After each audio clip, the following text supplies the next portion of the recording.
మనవాళ్ళు బతకనీయదు నన్ను చూస్తే బతకనిస్తారా తల్లి వస్తే రాచేసి ఏం చేసుద్దో నన్ను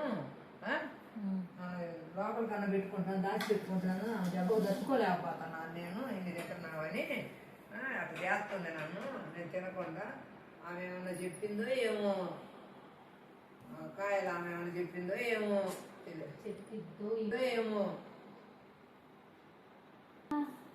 విషయం చెప్పమంటావా సపోటాలామా మరి నువ్వు మీ అమ్మమ్మ 40 సపోర్ట్ తీసుకుందానని అంటుందమ్మా నిజంగా తీసుకున్నావా? నేనేం తీసుకోలేదు 4 కాయలేనమ్మా తీసుకోలేదు అసలు కాయలు ఆమె ఎడ చెప్పిందో మరి నువ్వు ఎట్టన్నావు నిజంగా తీసుకోలేదు అసలు నేను. అయితే ఈ రోజుల్లో అంటే మన ఇద్దరం బాగా కలిసి ఉంటున్నామని చాలా మంది మధ్య వ్యక్తులుంటులా మన మధ్య గొడవ పెట్టాలని మీ అమ్మమ్మ సపోర్టాలు 40 కాయలు తీసుకుందని చెప్తున్నారమ్మా. నీ గురించి నాకు నేను నమ్మనమ్మా. ఎందుకంటే అదే నీకు ఇప్పుడు షుగర్ ఉంది, ఇన్ని రకాల రోగాలు సర్వ రోగాలు నీలో ఉన్నాయి కదమ్మా. అయినా షుగర్ ఉన్న వాళ్ళు ఇన్ని సపోర్టాలు ఎందుకు తీసుకున్నారని కూడా నేను అనుకున్నానమ్మా. తీసుకోలేదమ్మా నేను అసలు ఏమి లేదు అసలు. నేను నమ్ముతానమ్మా.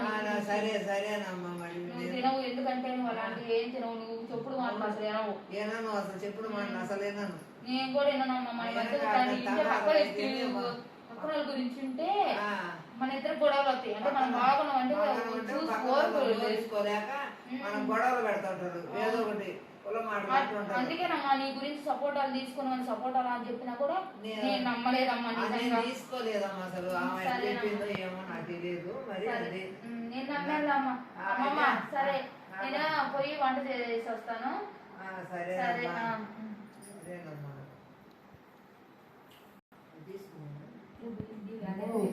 రాచేసి పోయింది. అది ఎట్లా చెప్పిందో చూడమ్మా.